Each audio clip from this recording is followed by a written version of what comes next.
OH. IO, baby. We'll get to Ohio State, Texas in just a minute, but first, we have a lot of live shows coming up that we're both really excited about, starting with the home opener for the Browns at Muni Lot, broadcasting live before the game. Look for our flag flying high in the air. It's an at the office flag in the Browns colors. The week after that, we'll be at Slim and Jumbo's in Garrettsville, Ohio. Bit of a hike for our Cleveland listeners, about an hour, but it is a Browns backers bar near where I grew up, and the dog walk is happening, so that's going to be a lot of fun.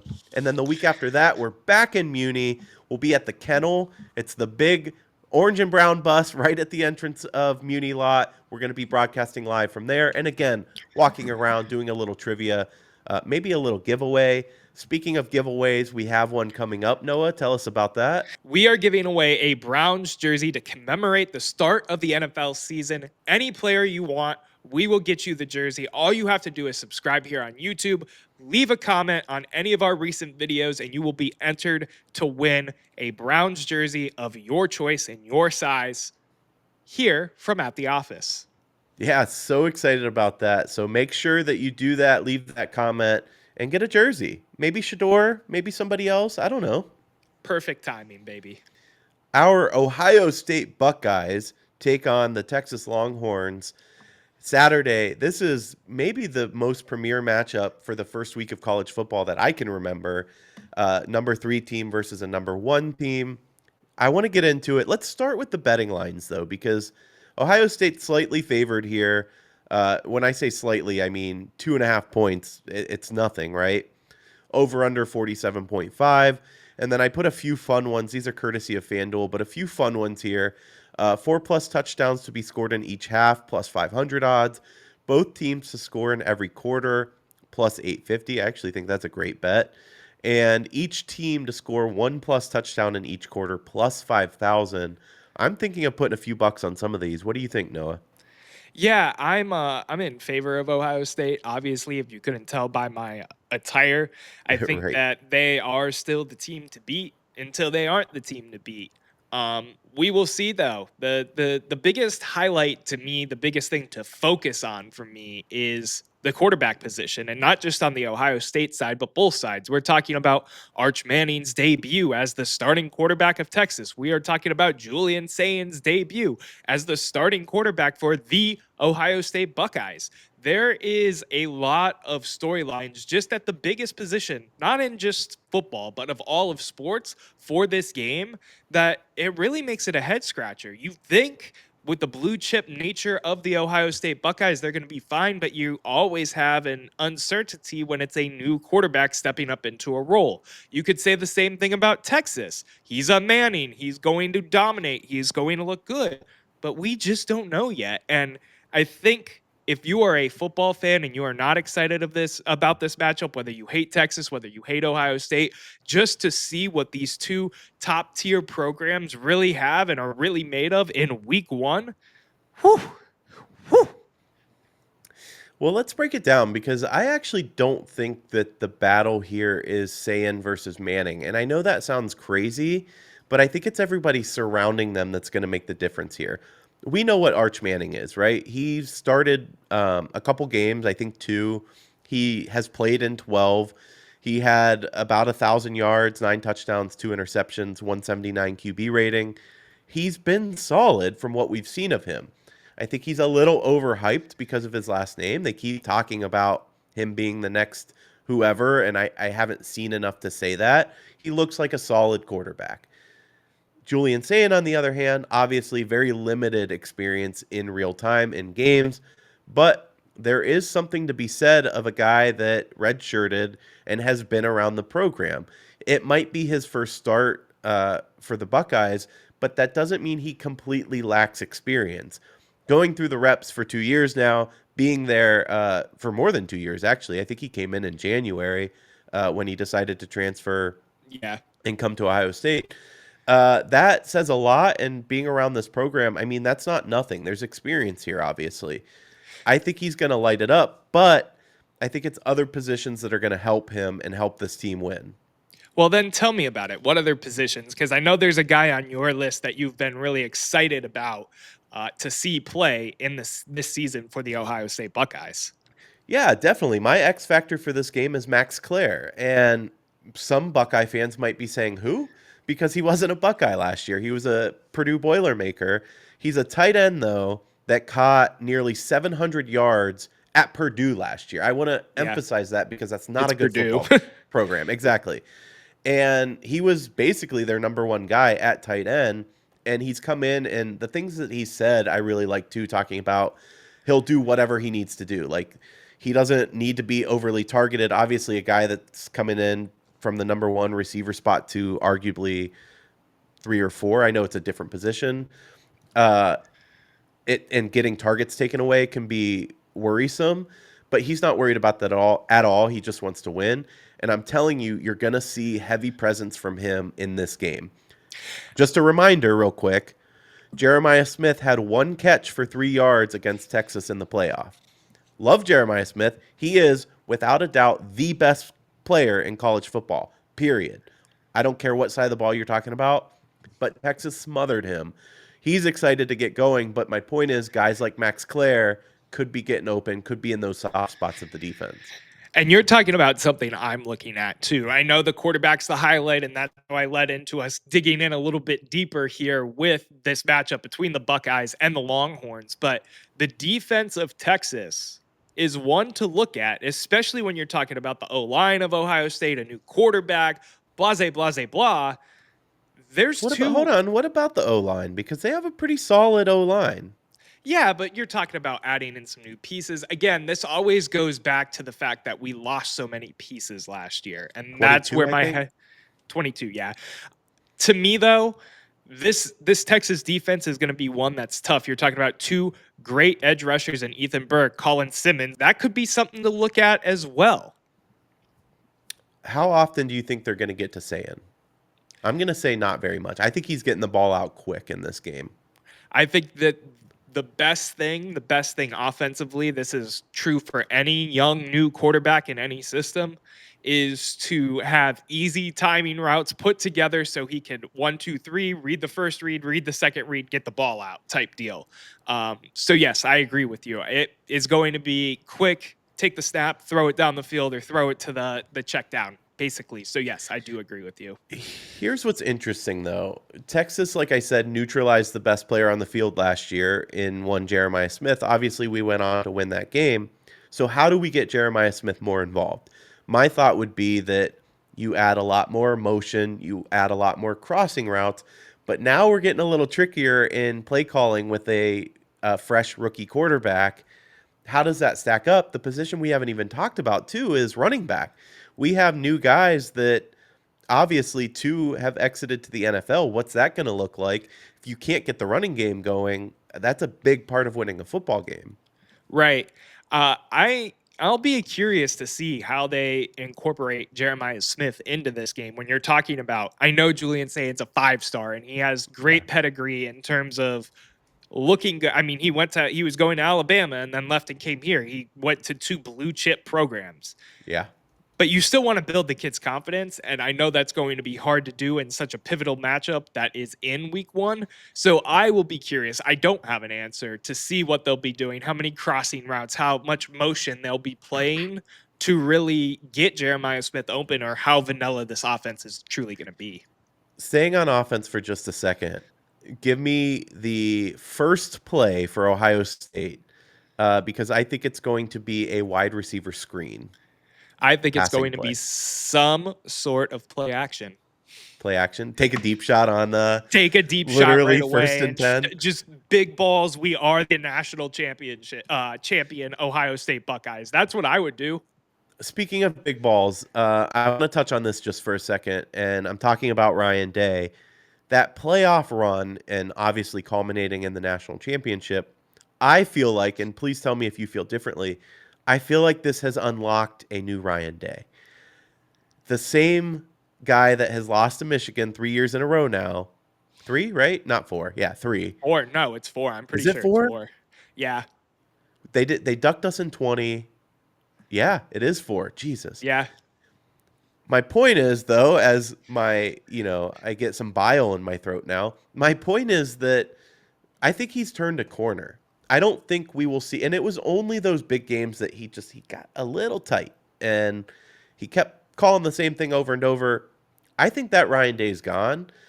Obviously, we have a new offensive coordinator. Don't get me wrong, he's been there forever in Brian Hartline. Yeah, New defensive coordinator. Those things matter too. But I think Ryan Day is, as you said, a big ball Ryan Day. He's like the South Park guy with the wheelbarrow now. the And South Park guy. Don't you ever dare diss Randy Marsh on I'm At the Office ever again. Was that my bad? Randy with the wheelbarrow. I just think he's turned a corner, and we're gonna see those shots. And this game's not gonna become. It's not gonna come down to coaching mistakes because he will have the oomph, for lack of a better word, to throw it down, to do play action on 1st and 10 and take a shot. I don't think that doesn't worry me at all. What do you think? Yeah, I think that I am hopeful in your take. We will see because I've thought so many times that he would turn the page and be more aggressive and not do some of the Ryan Day isms that we've seen when it comes to the big games. But I'm hopeful because we saw them obviously win a national championship. They went into what was thought to be a fiery game with Tennessee in week 1 of the postseason and beat up on them and the Yeah. horseshoe. So there's a lot and there's plenty of credence to the idea of Ryan Day being able to finally take that step, but it remains to be seen.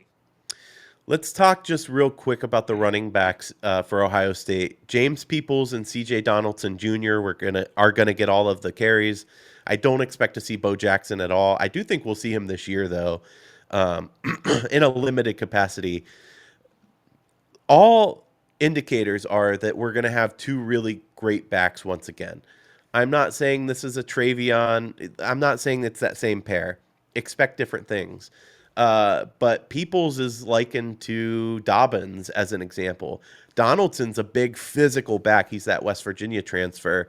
I think once again we're going to have a pretty surprising backfield, surprising to people that just are unfamiliar with these two backs. Yeah, but that's Ohio State tradition. I feel like I mean, you could go down Zeke Elliott and so on and so forth if you wanted Yeah. to keep pushing back of how many great running backs have come from the Ohio State University. So to think that the run game is going to be a detriment to itself to me is absurd. The only time I could think we took a dip was like when Trey Sermon was running around back there, and he had some good moments still. He just wasn't Yeah. Zeke or you're even talking Judkins or Henderson at this point. But yeah, I'm looking forward to seeing what both of these kids could do when they step up into this role in their first year. That's the thing though with Ohio State, I will continue to double down on it is I would love to have a take, but I have no opinion because we haven't seen a game yet and this team is so fresh. Talk just for a second though about Bo Jackson. He is the Lamar Jackson Jr. He's not related, but very versatile, very athletic. I think we're going to see quite a bit of him. He's a true freshman. Keep in mind that we do sprinkle in true freshmen occasionally, but the last back to get serious minutes as a true freshman would be Maurice Claret. I can't Yeah. think of a guy before that, but he seems to be like a real stud of the future. Yeah, I'm excited to see what this kid can do too. Uh, Cleveland boy, by the way. he is a Cleveland boy. We love to see that. I think it's great that we have Grambling State and then Ohio in the next 2 weeks. I don't think we'll see anything of him today. This game is way too serious, but we got 2 weeks ahead of us where we could see some significant minutes from him, some of these other younger players, some of these other prospects that we're excited to see. But I am excited for him overall. He is a true freshman. There's time to develop there. There's no reason to rush him in there with the two running backs that we have in front of him. But all signs point to yes for him, for lack of a better term. So we've talked about it before, and our actual take is that it's very hard to repeat as national champions. As we get closer to the season, does that take change at all? Like, I'm not saying Ohio State's going to win it all because there's too many X factors in between. Obviously, they're making the playoffs. I don't. That's a given, foregone conclusion. Can they make a push? I know we don't know because we haven't seen this team yet. But the thing that we disagree on, I think, is that because I know you don't like the rabid fandom, and I get your take. Yeah. We have that though for a reason because we're one of the most successful programs in college football history, and even recent history. They talked about these new guys. Yes, it's new guys, but it's the same system. It's the same, for the most part, coaches. They do the same things and they look at the fundamentals of the game the same way. And because there's such highly touted recruits, that should result in a very similar outcome, which is winning football games. Yeah, but you still never know at the end of the day, and that's what No, that's why they my play. right, and that's what my question mark is, and I can't have an answer to what this team is going to be or what we're going to progress towards until I see them play. But even then, I know the original question was more so, as we continue on in this season, do you feel good about them potentially being able to repeat?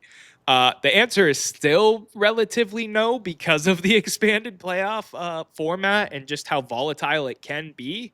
Right. But it remains to be seen. We will see eventually. Do me a quick favor, and I'm putting you on the spot here, but preseason, before we've played a snap of college football, oh, well, I guess that's not technically true because there was a game last weekend, but you get what I'm saying. Yeah. Give me your top three teams in the country. This year, Yeah. Texas. Um, I'm gonna say Penn State, even though James Franklin is a fraud, but they've went all in with the coaching and the roster, so I have to preseason. Uh the homer in me wants to say Buckeyes still. You could go any other direction with that though. Where are you at with it? I'm going to say Ohio State. I'm not, this isn't in order, but Ohio State, Texas, I agree, has a very good program. And then my wild card three will be Clemson. I think Clemson's going to Clemson. have a very good year. That was a name that stuck out to me. Obviously, Georgia as well too. Um, I never like to side with the ACC team though, just because of that conference. You But mean SEC? Clemson, no ACC, Clemson. Oh, okay. Yeah. You mentioned Georgia after Clemson. That's what No, I I gotcha. meant Clemson. Clemson was the first thing Gotcha. that came to mind. ACC Clemson wise, I never like to give them credit until I really see it in on paper, just because of how weak the ACC is. And then Georgia can be up there every single year in speeding tickets and in national ranking, of course. I don't think that Clemson should be counted. I don't think it should be counted against them that they're in the ACC. Dabo Sweeney, I don't like the guy, but he's a hell of a coach. He's recruited well. They had a few off seasons, obviously, but I think they're back. And with him at the helm, again, hate them. And obviously, there's some bad blood there with Ohio State, but I think they're going to be a team to look out for. I will touch on Penn State briefly. I do think that they're a good football game or football team. I do think that they're relatively well coached. I am a James Franklin hater. I'm known for that, but he is a good coach. That said, until he actually wins a big game, he's got to get that monkey off his back until my opinion changes. I agree with you in your take, even though I ranked Penn State so highly in terms of my thoughts of team because they went all in. And to James Franklin's credit, to an extent, Ryan Day didn't do anything prior to last season. And then they went all in, and Ryan Day now has a national championship. Wait, whoa, whoa, Do whoa, any, whoa. go ahead. He's won big games though. He has He's won won big games. playoff games. He's There, made the okay, national okay, okay. championship prior to I that. am not trying to hate and look like a Penn State fan right now. I mean, It's a there crazy is take some, though. That's a crazy yeah, comparison. it's polar opposites, but you get what I'm saying when I try to bring them in the same realm. I'm talking more so we saw it with Ryan Day where yes, he had rosters and but he also lost to Michigan 4 times. Whereas James Franklin hasn't really ever won a big game, but Yeah. he hasn't had the backing like he can have now with NIL and the coaches that they've brought in, so on and so forth. Am I going to put money on Penn State being good and James Franklin not being a fraud? Hell no. I'm a Buckeyes fan at the end of the day. I believe in my boys, but the thought process is at least there somewhat. So here's the problem for Penn State in my mind. Their schedule looks like this. I'm just talking bigger games. They on September 27th they play number 7 Oregon, which I think they're going to take a step back in their program a little bit this year, but we'll see. Not an easy game. They play Ohio State November 1st. Obviously, currently the number 3 team. Indiana, I think they'll take care of them, no problem. November 8th. Um, but they have a couple bigger games that, and in the Big Ten, anything can go. Yeah. When I look at Ohio State's schedule the same way, there's only two teams that really stick out to me. It's this first game against Texas, and it's Michigan just because of recent history. Right. Nobody else sticks out to me. But when I look at Penn State's schedule, it feels like more of a gauntlet because to stay perfect for them, it feels like more of a mountain than it does for Ohio State. No, and I get that. And I agree with you. At the same time, their schedule is tougher, it seems. There's some matchups there that you would question for them that maybe you wouldn't question for the Buckeyes. So it remains to be seen. That's the toughest part about evaluating college football before college football happens, Yeah. because you don't know the same things that you know about guys, say, at the NFL level because of their college career or because of the team they played on last, because they stay for so much longer. You're talking about a 4-year blip of young men becoming full grown men and then going on to the NFL or whatever league they're going to go play in, because not everyone makes it, of course. So it's so hard to decide. But after week 1 and maybe even week 2, even though there'll probably be a lot more games like Ohio State, Grambling State, we'll be able to tell. I will say that Penn State coming into the shoe and facing an Ohio State offense that will have been rolling at that point and wants some revenge against Jim Knowles, in my opinion, could be pretty interesting. It will be interesting indeed. Let's bring it back to the game, though. What do you think is the final prediction for all of this? I want to know. What are you thinking? So I'm of two minds here, and I'll give you my final score. Obviously, I'll take the Buckeyes, but the way I feel about this game is it's going to go one of two ways. Either it's going to be a very close game, and it's going to come down to, the inches in front of your face, to quote any given Sunday, and it could go either way. Somebody gets a good fumble recovery, some whatever, it could turn on a dime, but it could be a 3 or 7 point win. Or Ohio State's going to steamroll them. I don't think that's going to happen, but there's this small, tiny part of me that just, it's seen this picture before. It's heard the other side talk shit. I'm looking at you, Tennessee fans. I'm looking right at you. And it didn't work out for them. Texas Yeah. has talked a lot. I haven't heard a lot of that same talk from Ohio State. Maybe Jeremiah Smith, he's a little vocal for us, but Why not? for the He's allowed to. He's Jeremiah Smith. best player in the country, yeah. For my take, though, I'm going to say it's going to be close, and I'm going to say Ohio State wins. I'm going to go 35-24. So we are almost in lockstep, but I am at 35-21 because I do think that this Texas offense is going to be great under Arch Manning. I think Arch Manning is going to live up to at least a level of the hype. It remains to be seen how high it'll be, if he'll be the next Andrew Luck or if he'll just be a damn good college quarterback, because he is a Manning after all, and he has the Manning backing and the training and so on and so forth. But I do think that this Ohio State team has been showing the signs of an Ohio State team with a chip on their shoulder, keeping quiet, not talking. Like, there was story posts of Julian Sayin being named the starting quarterback from the Texas defender Simmons on the edge. It'll be fun. It'll be fun. I'm so excited for this game. Here's the thing that every Manning fan, Texas fan seems to forget. There's 10 other guys on the field. It's not Manning versus Sayin. There's 10 other guys that are going to make a difference here. And by all means, Texas has 10 other good guys, but so does Ohio State. And games aren't played on paper for a reason. Yeah, no, they are not. So we're both in lockstep. The Buckeyes take week 1, look like the blue chip program they are, and move forward into the season. And we'll see what unfolds from there.